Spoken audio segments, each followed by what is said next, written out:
இந்த உள்ளூராட்சி மன்ற தேர்தலிலே யாழ்ப்பாண மாவட்டத்தில் இதுவரையிலே 6 உள்ளூராட்சி மன்றங்களுடைய தேர்வுகள் நடைபெற்றிருக்கின்றன. அதிலே ஒரு நல்லூர் பிரதேச சபையை பொறுத்தவரையில் நாங்கள் இணங்கி பகிர்ந்து கொண்டிருக்கின்றோம். தெரிவித்துக் கொள்கின்றேன். மேலும் இன்றைய தெரிவுகள் சுமூகமான முறையில் இடம்பெறுவதற்கு அனைத்து உறுப்பினர்களும் தங்களுடைய ஒத்துழைப்பை வழங்க வேண்டும் என்று எதிர்பார்க்கின்றேன். மேலும் தற்பொழுது கோரம் முழுமையாக இருக்கின்றது. செல்லலாம். சுவாமி சுரேந்திரன், முன்மொழிந்தவர் கண்ணதாசன், ஜெகநாதன், அலிமுடியார்,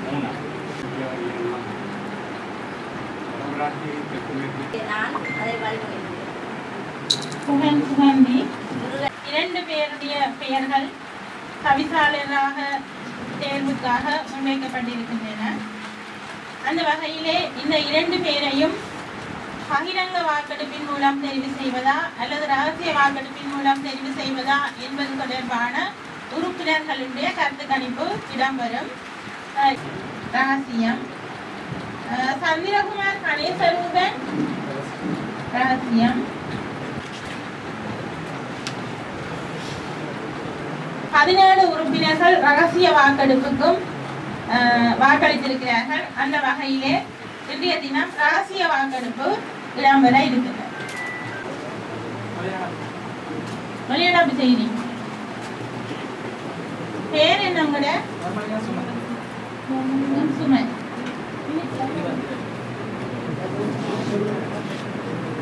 நீங்க அழிக்கலாம். அவற்ற பேருக்கு நேரே அங்கால ஒரு சின்ன பெட்டி இருக்குது. அந்த பெட்டிக்குள்ள நீங்கள் புள்ளடியை இடுவதன் மூலம் அந்த வாக்கை அளிக்க முடியும்.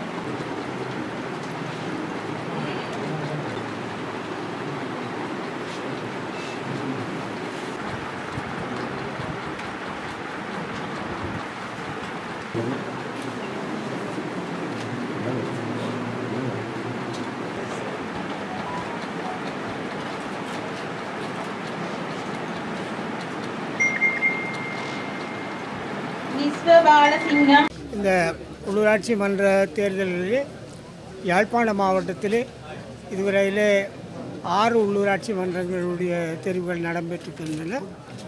அதிலே ஒரு நல்லூர் பிரதேச சபையை பொறுத்தவரையில் நாங்கள் இணங்கி பகிர்ந்து கொண்டிருக்கின்றோம். ஆக சாவச்சேரி பிரதேச சபையில் கூட அது சமநிலையில் வந்து திருவிழத்திற்கு மூலம் அந்த வெற்றி தோல்வி தீர்மானிக்கப்பட்டிருக்கிறது. ஆகவே இதுவரையிலே கிடைத்த வெற்றிகள் எங்களுக்கு தெளிவாக 4 உள்ளூராட்சி மன்றங்கள் வெற்றி கிடைத்திருக்கின்றன. தொடர்ந்தும் அந்த வெற்றி தொடரும் என்று நினைக்கிறேன். நாங்கள் கூடுமான வரையிலே மாவட்டத்துக்கு வெளியிலே கூட இணக்கப்பாடுகளோடு சில புரிந்துணர்வுகளோடு செயல்படுவதை நீங்கள் பார்த்திருப்பீர்கள். குறிப்பாக வவுனியா மாநகர சபை விடயத்திலே மிக தெளிவாக நாங்கள் எங்களுடைய வவுனியா மாவட்ட வேட்பாளர்கள் சந்தித்த பொழுது அந்த பிளாட் இப்பொழுது மேயராக தெரிவு செய்யப்பட்டிருக்கிற காண்டிபன் அவர்களை சந்தித்து அவர்கள் வாழ்த்து தெரிவித்து நானும் திரு சுமந்திரன் அவர்களும் சத்தியலிங்கம் அவர்களுக்கு தெரிவித்தோம். நாங்கள் எடுத்த முடிவிலேயே அவரை தொடர்ந்து நின்று வெற்றி பெற செய்ய வேண்டும். ஆகவே அந்த வகையிலே அவரை வெற்றி பெற இணைந்து செயல்பட்டிருக்கிறோம். அதேவாறான ஒரு செயல்பாடுகள் தொடரும். நான் நினைக்கிறேன் வெளிப்படையாக சொன்னால் இன்னும் ஒரு உள்ளூராட்சி சில நேரம் எங்களை விட்டு தவறலாம். ஏனையவே நாங்கள் வெல்வோம் என்று நான் நம்புகிறேன்.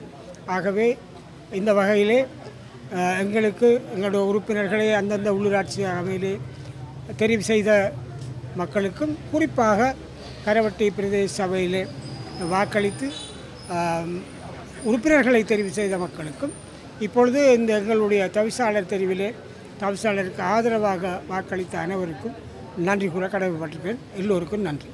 தவிசாளர் தெரிவின் போது 13 வாக்குகள் கிடைத்தது. அதே நேரம் பிரதி தவிசாளர் தெரிவின் போது 14 வாக்குகள் கிடைத்தது. யார் மாறி வாக்குகளை செலுத்தி? தேசிய வாக்கில் கண்டுபிடிக்கல தானே.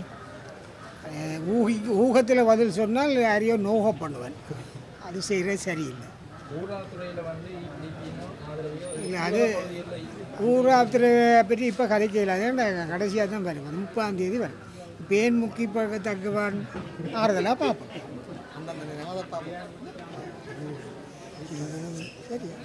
இருக்கின்றோம் என்றாலும் எங்களுக்கு இது தோல்வியும் அல்ல வெற்றியும் அல்ல. இது தமிழர்களுக்குரிய பிரச்சனைக்குரிய தீர்வு காண வேண்டிய இடங்கள்.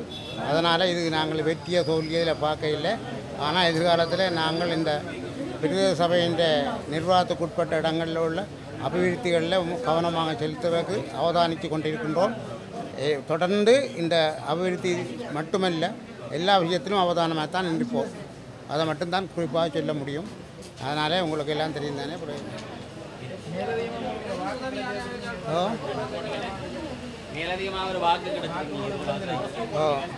இது இந்த ஒரு வாக்கால் தோற்றது தோல்வி அல்ல. அதை நாங்கள் தோல்வி என்று நினைச்சாலே அது மனத்துக்குரிய தோல்வியாக போயிடும். இது எங்களுக்கு தோல்வி அல்ல, இது வெற்றியின் ஒரு படியாகத்தான் நாங்கள் கணிக்கிறோமே ஒழிய இது எங்களுக்கு தோல்வியும் அல்ல, எங்களுக்கு இழப்பும் அல்ல, எங்களுக்கு இது பின்னடைவும் அல்ல. எந்த சந்தர்ப்பத்திலும் இதை வலியுறுத்தி ஆணித்தனமாக தெளிவாக என்னால் சொல்ல முடியும். ஜனநாயக தமிழ் தேசிய கூட்டணி மற்றும் தமிழ் தேசிய பேரவையின் வாக்குகளை தாண்டி உங்களுக்கு ஒரு நேரடியாக ஒரு வாக்கு வந்திருக்கு. அதை யாருடைய வாக்கு? அநேகமாக எங்களுடைய கட்சியின் மக்களுடைய உள்ள திண்மை தான் இது காரணமே ஒழிய வேறு ஒரு திண்மை இல்லை. இது மற்ற எங்களுக்கு சொல்லி சொன்னதும் இல்லை, சொல்லி போட சொன்னதும் இல்லை. எங்களுக்கு வாக்குகளை போடுங்கோண்டு கேட்டுக்கொண்டதும் இல்லை. ஏன்னா இது எங்களை தமிழ் மக்கள் சில விஷயங்களை மறந்துடுறாரு. காரணம் என்ன, நாட்டை வடகிழக்கு பிரிக்கிறாங்க. அடுத்த நேரத்தில் நாங்கள் தமிழர்கள் எல்லாம் உண்டாயிருக்கணுன்றோடனே ஓடி போய் அவங்களுக்கு வாக்கு அளிக்கிறாங்க. இது எங்களுடைய பலவீனங்கள் மட்டுமல்ல, இது எங்களுடைய தோல்வியின் அடிப்படை காரணம். இது இப்போ தங்கட இடங்க சொல்லி தையட்டியெல்லாம் பிடிச்சு கொண்டிருக்கிறோம். போதாக்குறைக்கு இன்னும் காணிகளை அபகரிக்கிற நோக்கமாக தான் இருக்கக்கூடிய அவர்கள் அரசியலில் எங்கேயோ போய்கொண்டிருக்கிறார்கள். நாங்கள் அரசியலில் எங்கேயோ போய்கொண்டிருக்கிறோம். இதுதான் உண்மை. இதுவரையில் திருகோணமலையில் போய் ஆயிரக்கணக்கான இளைஞர்கள் கொல்லப்பட்டார்கள், அடிபட்டார்கள், வெட்டுண்டார்கள், சித்திரவதைப்பட்டார்கள், சின்னாவினப்படுத்தப்பட்டார்கள், சிதைக்கப்பட்டார்கள். எந்த ஒரு எம்பியும் போய் கதைக்கவும் இல்லை, கொள்ளவும் இல்லை. இது ஆழ்ந்த மனவேதனை. இது சாதாரண விஷயம் நினைக்க முடியாது. இது பட்டியலிந்த முகாமுக்கு அடுத்ததாக கொல்லப்பட்ட இது சம்பவம். இந்த சம்பவத்துக்கு போய் கதைக்காதவர்கள் நாங்கள் பிறகு அரசாங்கத்தோடு நிற்கிறோம், ஆண்டியோடு நிற்கிறோம், கோவணத்தோடு நிற்கிறோம், கொழுப்போடு நிற்கிறோம்ன்றதெல்லாம் தவறான பிரச்சாரங்களும்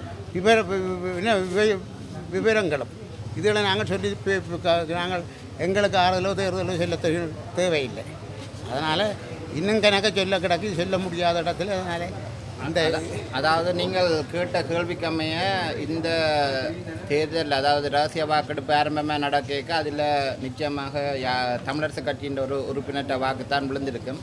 நாங்கள் இந்த பிரதேச சபையிலையும் எங்களோட தேசியம் சார்ந்த இணைந்து வேலை செய்கிற அனைவரையும் தொடர்ந்து இணைந்து வேலை செய்யத்தான் முற்படுகிறோம். அவர்கள ஒரு ரகசிய இது நமக்கு ஒரு சப்போர்ட்டிவாக இருக்கும் என்று நாங்கள் நினைக்கிறோம். தொடர்ந்து மற்றும் பலரும் நம்முடன் இணையலாம். ஏனென்றால் சில கட்சிகள பதவி பிரச்சனைகள் அவையர் சம்பந்தமாக நடைபெற்று கொண்டிருக்கும் பொழுது அவர்கள் எங்களுக்குள் உள்வாங்கப்படலாம். எங்கள் கொள்கையுடன் இணைந்து செயற்படுவதற்கு நாங்கள் இந்த தொடர்ந்து எமது தலைவர் அதையே வலியுறுத்தி வருகின்றார். அபிவிருத்தி சம்பந்தமான ஒவ்வொரு நடவடிக்கைகளையும் நாங்கள் அனைவருடனும் இணைந்து நம்முடைய கிராமிய அபிவிருத்திகளுக்கு வருகின்ற நிதிகளை சரியான முறையில் பங்கிட்டு அதை செய்யணும். ஏற்கனவே இங்கே ஆட்சி அமைக்கும் கட்சிகளும் அதனை வலியுறுத்த வேண்டும், அதனை இணைந்து செயற்பட வேண்டும் என்றது நமது பிரதான நோக்கு. நம்முடைய உறுப்பினர்கள் அனைவரும் அதற்கு உடன்படுவார்கள், ஒத்துக்கொள்வார்கள். தொடர்ந்து நம்முடைய கிராமிய அபிவிருத்தியை செய்வார்கள் என்று தெரிவித்துக் கொள்ள விரும்புகின்றேன். நன்றி. இந்த வடமராட்சி தெற்கு மேற்கு பிரதேச சபையிலே என்னை ஒரு தவிசாளராக்கிய அனைவருக்கும் முதல்க்கு நன்றியினை தெரிவித்துக் கொள்கின்றேன். அத்தோடு எமது கட்சி சார்பில் என்னை தவிசாளராக அறிவித்த எமது கட்சியின் உயர்மட்ட குழுவினர்களுக்கும் அனைவருக்கும் நன்றியினை தெரிவித்துக் கொள்கின்றேன். இப்பொழுது தவிசாளராகிய நிலையிலே இந்த சபையிலே எல்லோரையும் ஒருங்கிணைத்து எமது பிரதேசத்தினுடைய அபிவிருத்திக்கும் மற்றும் முன்னேற்றத்துக்குமாக தொடர்ந்து பாடுபடுவேன் என்பதனை தெரிவித்துக் கொள்கின்றேன்.